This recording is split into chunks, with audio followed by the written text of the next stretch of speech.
Sometimes life is messy. Have you ever wished you could refocus your mind, home, relationships, and work life? Join us as we use research-based information to make practical changes and simplify life. This is Life Simplified.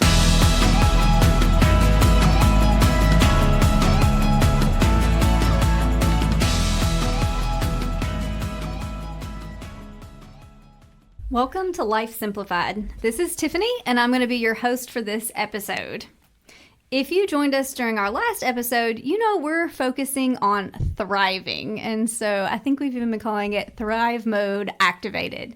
So sticking in that theme, we're pulling some more information from the Keys to Embracing Aging curriculum, which was a collaboration between Kansas State University Extension, University of Alabama Extension, and the University of Kentucky Extension. And we will make sure to have all of those resources in our show notes. But today we're focusing on the idea, and hopefully something we can all do better at, but taking time for you. This curriculum says you spend a lifetime making time for others. And I feel that a little bit in my soul. So whether it is parenting, caregiving, volunteering, or working, but how often do you take a personal time out? The American Heart Association recommends making a conscious decision to do at least one thing every day. That hit me hard, ladies, and we're going to get to that in a minute. But I thought you were going to say day. week. Right? Like once a month. A month? I was thinking week, and I'm like, that's not realistic. But you said day, so that's definitely not realistic. Every day. So they like every day that you enjoy. So something every day. So it doesn't have to take a lot of time. And we're going to talk about some examples of that. So don't fret. We're going to get there. But it does give me slight, increased pulse rate at thinking about finding something every day that we enjoy. But we know this, and we've discussed this, and we've said this and over again. Taking time for you is good for your mind, your body, and your soul. So it is a full, all around important thing to do. So first question, how often do you ladies take a personal time out? Never. How long is this time out? Like a kid time out? Is it a minute break? Did you put yourself in the corner? Like, what are we doing here? So what we're going to discuss is that we want to focus on making these timeouts at least 10 minutes. Okay. Oh, okay. So it doesn't have to be like all day, an hour even, but at least 10 minutes. Because there's some days I forget to eat because I'm so busy. So I will have to say for myself, mine's probably like going down the road listening to my books. Yeah. Because I have about a 45-minute drive to my county, and so from home. And sometimes I don't want to talk to anybody or call and check on everybody. So I just take that time to listen to my book and just chill, either going home or coming to work. So yeah, that's what I was going to say. My drive to work, mine's 20 minutes, so I have some time to decompress or listen to a book. So yeah, I get that every day when I go to work. And sometimes I don't want to listen to a book or just turn on the radio to music and just chill and have a good time. So yes, I guess I will say that I do have a time out for myself each day. I do probably most days, and it's right along with everybody else at this table. I do try to read every day, whether that be in the afternoon when I get home, right before bed, or on my lunch break. I try to read something. So I think I need to do better about this, because if I'm honest with myself and you all, I think if I had 10 minutes, I'll find myself just randomly scrolling on social media and not really getting anything out of that. So while I'm not taking care of anybody in that time, I'm also not really taking care of me. I'm not doing anything to really make me feel better, make me feel cared for. And so I need to trade out that time with something a little more meaningful, even if it is just that 10 minutes. And so we kind of talked about this a little bit. What do you do for yourself on a daily basis that you enjoy? And we all kind of hit on that a little bit. I'm going to work on mine more. But what would you like to do more of? That's a good question. We talk often outside of the podcast, during the podcast, that we all like to read. And I really do. Like, that is, if I have to write on a questionnaire what my hobby is, I enjoy reading. But I went through a stretch of time for about 2 weeks here fairly recently that I was just like, I'm bored. I don't want to read. I don't want to do this. There was nothing that was catching my attention. And so I was trying to think, what else do I want to do? And I think in the last several years, I have just poured so much of myself into this whole parenting thing and given so much, and Tiffany's mentioned this to me before, given so much of myself, like, well, I need to take care of this, and I need to take care of this, and I need to take care of that, that I don't even recognize what it is that I want to do more of. I think that's a big thing for women in general, and I will speak for myself. You all know that I have older children. They're in their 20s, I will say that. And I had for a while an identity crisis because my life revolved around them. Now, my life still revolves around them, but I'm like you, Ashley, what do I do? I mean, because I focused on my kids when they're growing up, going through school and everything, and like myself now, it's like, okay, what do I do when I go home? You know, what am I supposed to do? And then a lot of times I clean house, do everyday chores, but not knowing, having that extra time or hobby for myself, I catch myself sitting on the couch, playing on my phone, where I should be focusing on other things as well. For me, I would like to get back into running again. I've thought about it. I've contemplated it. I've done a 5K. And I haven't Nice. I was surprised that I could actually still do it. So since I had my other child, I hadn't done one. So that's my goal, and I'm trying to figure out what that's going to look like and how it's going to work. And it may just be a one time a week, so it may not be what I want it to be, but maybe I'll get up early on Saturday while everybody's still in bed and do my thing and come back home and take on the taking care of everybody else. But I don't know what it's going to look like, and it's going to take more than 10 minutes, so I may need to try to target something that's not going to take that long, but that's my goal. Yeah, those are all good. Okay, so I really like the direction we went there accidentally, because the question was kind of broached like, I don't necessarily know what I want to do more of if I even had time. Of course, Amanda knows she wants, because she had something, she wants to get back to that. And I think we do tend to sort of lose our identity as who we are personally when we have kids and we're raising kids and we're really invested in their activities and the things they enjoy. And that becomes things we enjoy too. But then as that transitions, we kind of go back to, okay, where am I at? So for the rest of this episode, we are going to talk about some ideas of ways that we can spend at least 10 minutes a day just on us. And the very first one is get to know you.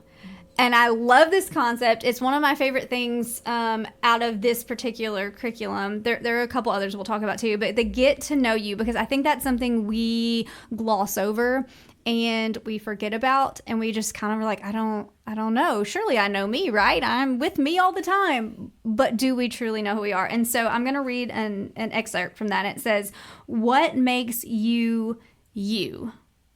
What gets you out of the bed in the morning? What is your purpose?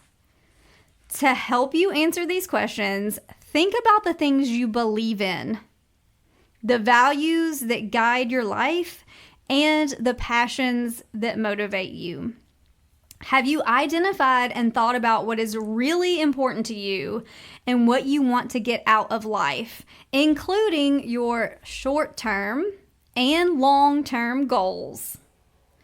So once you answer those things, then you can start to really gather your thoughts and seek opportunities that fulfill you. And you can begin to revisit those questions and answers and refine them. And so for you all, like, how do you feel just thinking about that? Just those questions that are asked, they're deep and they're not anything that we will answer today because they take time and careful consideration. But I think when I first read this, I was like, how's this take care of me? This stresses me. Like, this makes me feel more stressed. Like, why are you asking me these questions? But if we spend just 10 minutes a day beginning to really be honest with ourselves about the answers to these questions, will we not know ourselves that much better?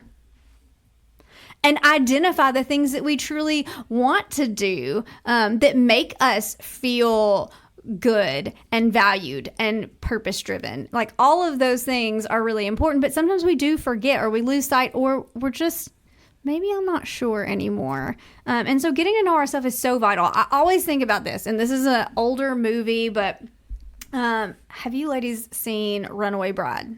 Yes. Yeah. Okay.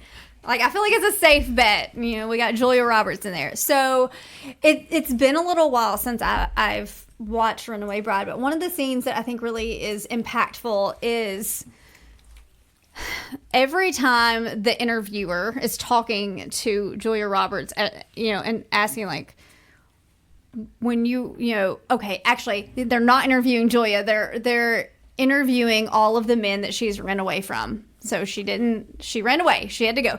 And one of the questions that they asked that is so bizarre at the time is, how does she like her eggs?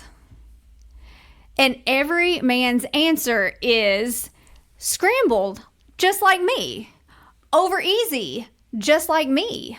Poached, just like me.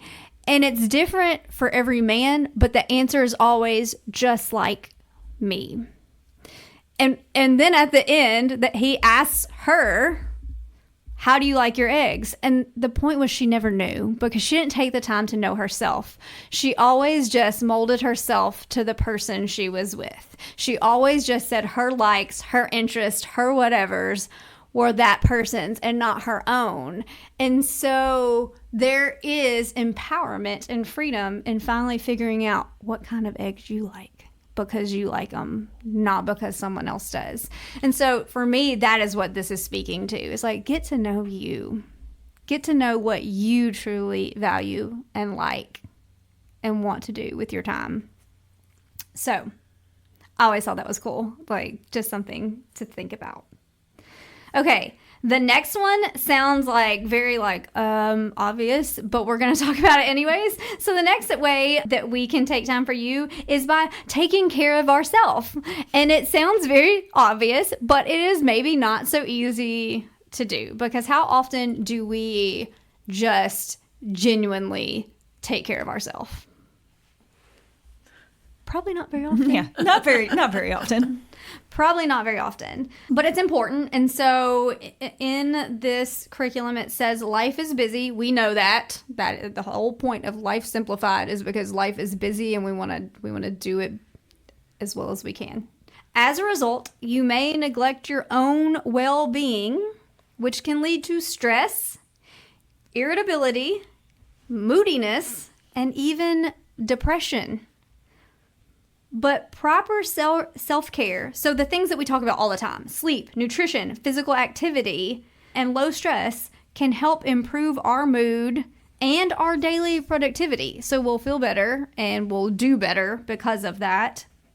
By taking care of yourself, you will be more relaxed and more content. I liked that word because we know, like, we always think about, oh, I'll be more relaxed, but more content. And I think that's what we're truly all searching for, is contentment. We just don't know what to call it. You know, we just want to be at peace with our situation and where we are. You will also feel stronger and more confident, which is huge. Confidence is key. A person who places an emphasis on self-care is more efficient, better able to concentrate and help others, and will be more likely to accomplish and enjoy more within a 24-hour period of time. So I think this is one of those things where we see this, like, I can read this to you, we can think about this, and it's telling us, like, if you take care of you, you will be so much better at all of the other things.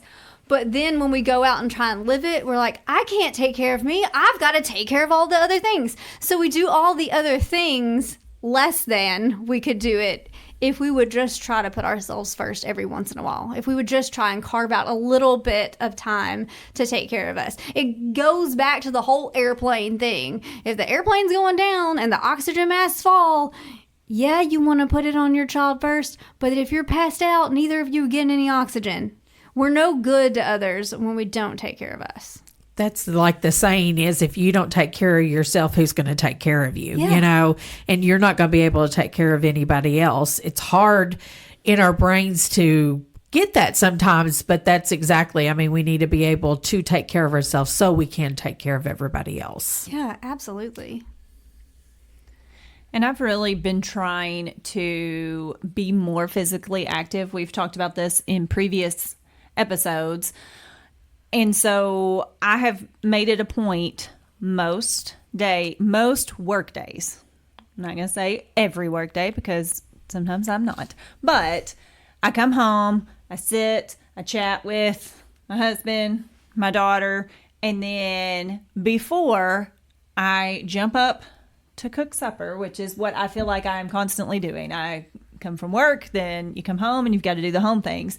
But before I do that, which means we've been eating a little bit later, and I just have to be okay with that because I'm a schedule person and I would like to do it all according to a schedule. But I have this quick 15-minute routine that I do to move more. And it's just basic. I'm going to do some squats. I'm going to do a plank. I'm going to do a wall sit. Sometimes I mix it up a little bit. I'm going to do some arm exercises. But I turn on a TV show that I don't normally watch, and usually one that I've seen before, so I don't have to pay a whole bunch of attention to it. But that makes it more enjoyable to me that I can watch this television show, go through my routine, and then even if I was tired before, and I know it sounds cliched, guys, that it's like, oh, you're going to have more energy after you are physically active. It really is true. And then I don't feel as like, now I have to cook supper and now I have to do this, because I have done something that made my body feel better. And so I've really tried to do that most work days. I don't do it every day. And if my body is saying, no, you're not doing that, then I try to listen. That just made me think about years ago, Ashley, when both of us was at the same office, how you used to have a little workout, during, lunch breaks that you could do in your office as well. That just made me think about that. The little 7-minute workout. Yep, 7-minute little workout. Yep. I love it. And, I think it's so important because as you were saying that, I was thinking about that too. How we do tend to rush from work to picking up kids to making dinner to making sure it's cleaned up. And there's no time to breathe in there. And sometimes just taking that second, that handful of minutes to say, I need a second to reset before I keep going. Because if not, we get resentful. Because then it's that I did this. And no one cares. No one sees me. No one helped me. No one did anything. Yes. Exactly. And I think just having that moment of whatever it is, and it was funny when you were saying that, it made me think last night when I got home before I decided to make dinner, I went outside on our back porch and I sat on the swing for a little while. And I just chilled for a minute to just reset. So maybe I don't just doom scroll all the time on social media. I have some self-care in there I forgot about. Because I really like that. It relaxes me, gives me a second and get a little fresh air. But we need those times. Mm-hmm. We need that moment in between all the other things. It doesn't mean we're not still going to get those things done, because we know there are certain tasks that we have to accomplish, but we can still squeeze in that time to take care of ourselves, and we will be so much better for it. So probably because you do that for the rest of the evening, you're in a better mindset, mm-hmm. and you're feeling better. And same when you just take that time out, that just whatever it looks like. And remember, we're talking 10 minutes a day. It doesn't have to be a huge commitment, because sometimes we just don't have that time. So get to know yourself, take care of yourself, and the next one is funny. Take a break.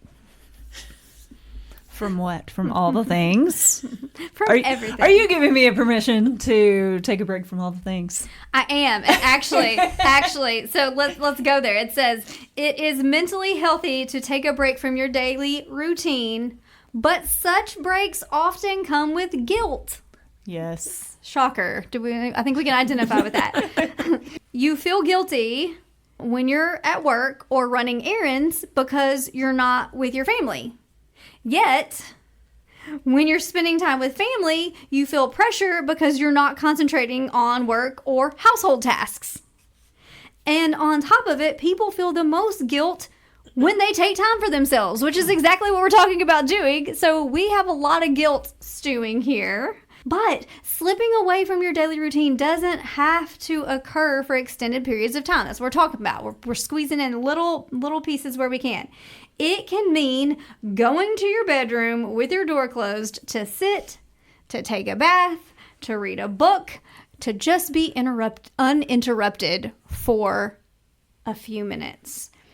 Help your family and friends around you understand. So remember, we got to get them on board with this, because sometimes, especially if we're not used to taking time outs or time for ourselves, everybody starts like, what's going on with you? What happened? So help your family and friends around you understand that this is a time that you do not want any interruptions.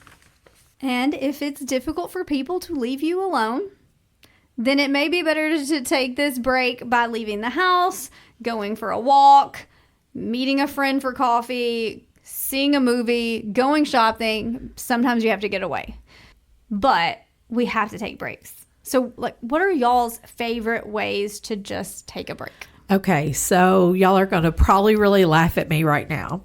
I have extra animals at my house. My son's having some house things done to it right now where his animals could not stay there. And before I go in, when I get home, I sit in my car because I have to mentally prepare myself, because we have animals as well. And it's just like a zoo right now. And so I kind of feel guilty, but I don't feel guilty. But when I really feel guilty is because they're in their crates all day. And whenever they're just like on my last nerve at nighttime, like I put them to bed and then I go to my room away from them, which it makes me feel guilty because they've been in their crate all day. So I know that's silly, but just sitting back. And the other day, me and my husband and two of our kids went and had lunch, and we decided to have a picnic somewhere because of all of the animals that we had in our house. We just needed to take a break from them. So, because they are all spoiled rotten is what the problem is. So that's kind of my break and why I take it. I like it. I think there's no shame in that. Sometimes we just need a moment, like just to sit in silence and not have anybody or anything needing our attention or our time or our help or our effort. Yeah, it wasn't little people or people. It's about animals. So I'll try to go outside and, weather permitting, lay on the hammock. And whether I'm going to read or I might be doom scrolling, but at least I am in the quiet, just by myself for a minute. Yeah, I really enjoy the back porch sitting is a nice chill atmosphere.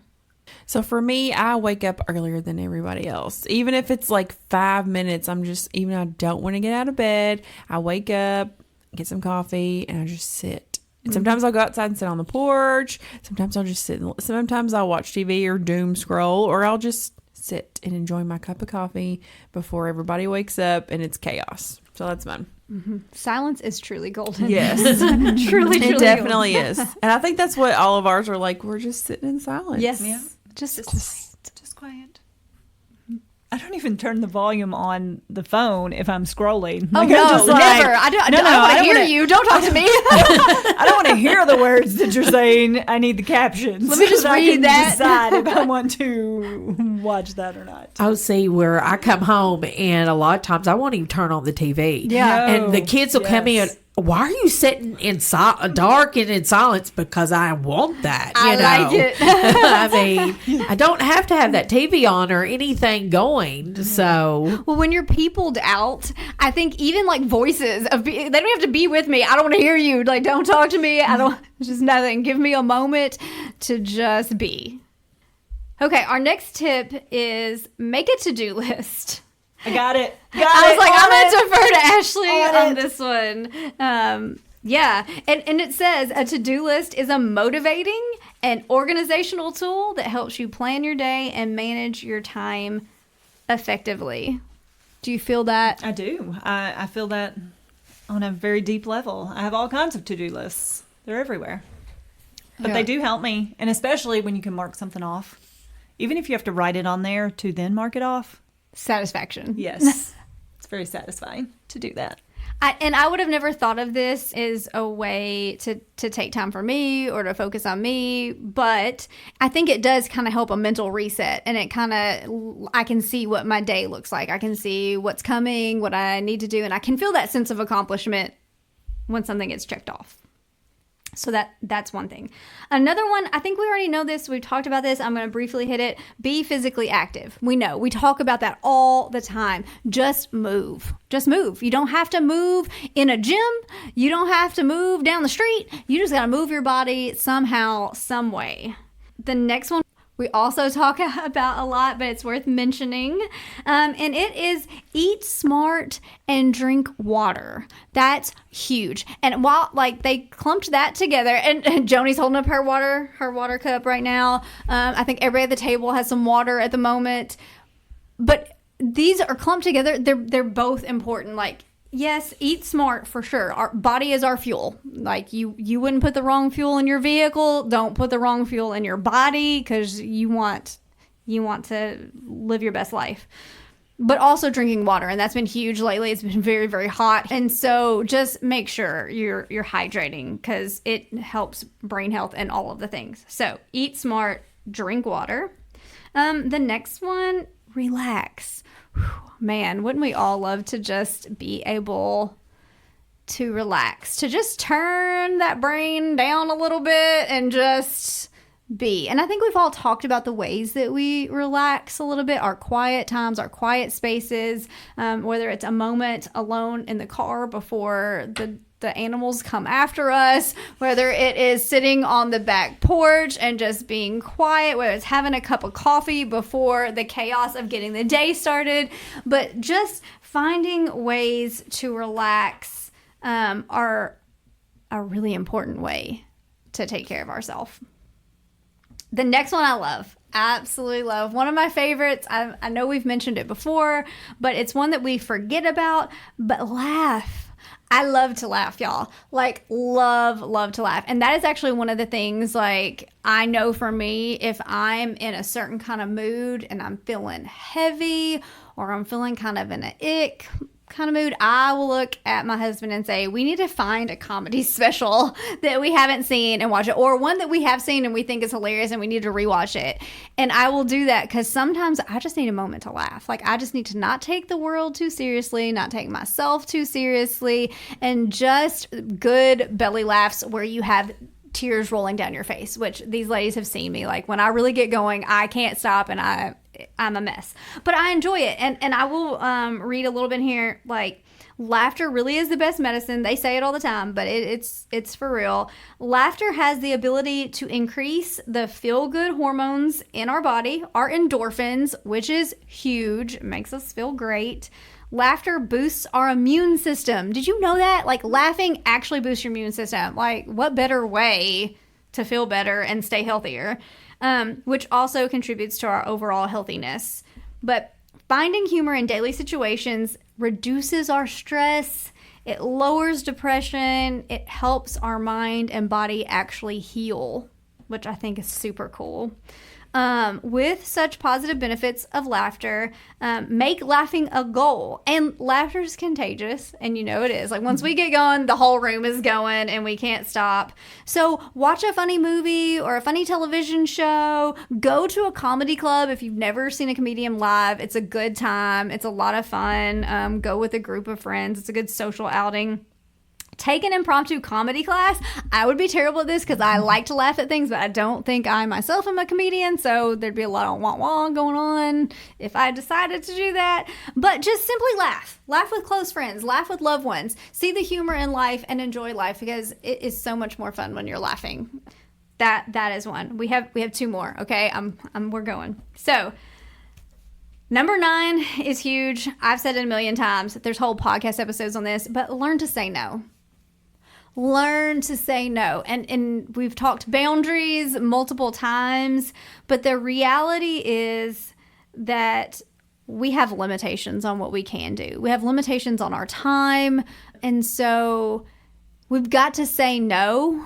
Not to be mean, not to be rude, not because that thing isn't even valuable or worth it, but because if I say yes to everything, I can't say no to the things that really matter. So make sure that you save your best yes. Save space for that. So learn to say no. It's not mean. I promise it's not mean. And then the last one I want to take a second to talk about because I've been excited about this one and I think it's a good idea for all of us to do and revisit and explore. So it's create a bucket list. And I love the idea of a bucket list because I love learning new things, having new experiences, traveling new places. And I don't ever want that excitement and wonder of new to wear off in my life. And so I think that's why we have to continually be thinking about our bucket list. And so I'm going to read a little bit about this and then I want us to discuss for a minute, but it says a bucket list can act as a road map for me time, both today and into the future. A bucket list is a list of goals, dreams, and life experiences that are important for you to experience before you die. Bucket lists aim to help you maximize every moment of your existence and live your life to the fullest. Bucket lists can be grounding because we too often get caught up in the madness of daily activities and fail to live by personal plans and goals. A bucket list helps you identify purpose and meaning because it provides reminders about what is important in life, what you have done, and where you want to go. While bucket lists are often associated with dreams of traveling the world or skydiving, your list should fit your personal goals and dreams, no matter how big or small it is. I love this concept. I love everything about it. I think it's really cool. And the part that I think is important is, we get caught up in the madness of all the other things and we forget to do things that fulfill us and we enjoy and that we want to experience. But also I like that it says it reminds us what's important in life, where we want to go, but also what we have done. Because I think for me, a bucket list, as you accomplish it, it's not a strike through it where I can't see it. It's a check beside it because I want to be able to go back and be able to see, look at all these fantastic experiences and things and activities and educational opportunities and all the things that we've done. So I don't want to erase it. I want to see it. I want to know that's the thing I've done. So what do you all think about this concept of a bucket list?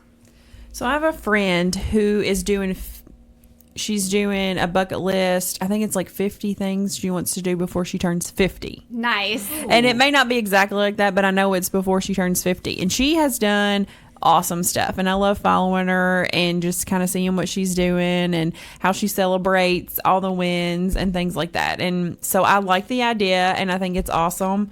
I think probably something that I can adapt. Mm-hmm. I'm just trying to think of what would be on my bucket list. Because if I'm going to have one, I'm going to write it down.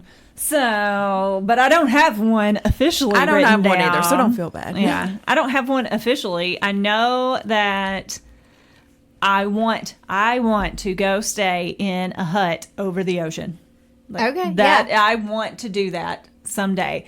I don't know if that is also on my husband's bucket list. So who says he has to come? I may be going for myself. Okay, so listen, my friend, one of her things was go on a vacation by herself. Really? And so she went on a trip by herself, and she was like, it was the best thing ever. And she's like, I don't know why I haven't done it before. So that could be your... that could be. Because going on by... You could do 2 in 1. Yeah. So I know some things that I would put on a bucket list, but then I think about, okay, well, if I want to do that, what am I doing to get there? What am I doing to get there? I also would like to write a book someday. What am I doing to get there?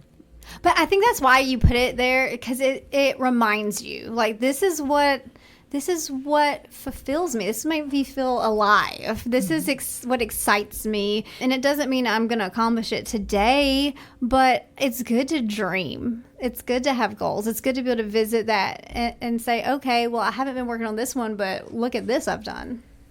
Don't you think also your bucket list don't necessarily have to be about anybody else either? Absolutely. You know, it could be just what you want to do and not worry about what everybody else do. It's unique. It's just yours. And I think other people typically are included in our bucket list, because if you do have a spouse or a best friend or somebody, like, you may like, I'm pulling you into my bucket list, but it is truly yours. It's like, this is what your heart's desires are. This is the experiences you're hoping for.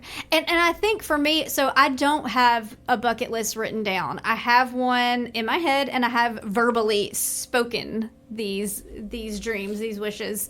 And I think sometimes we don't know that we're having a bucket list experience until we're having it. So then I think it's okay to go to your bucket list if you decide to have one like that you can visually see, and add that thing, because remember, we want to see what we have done as well. And so for me, I had a very bucket list experience this summer, and it was not on my list, but once I did it, I thought, yeah, that's going there. My husband and I take a trip every summer for our anniversary. It's not always a big trip. It's just a let's get away, let's reset, let's focus on each other. But this year we had a big one because we had our 20th anniversary, so it was a big year, so we did a little bit more. So our splurge for this trip was we went to Dry Tortugas National Park. And it is like, I think 70 miles off the coast of Key West. There are very few ways to get there. It is a splurge, but we decided to go there by seaplane.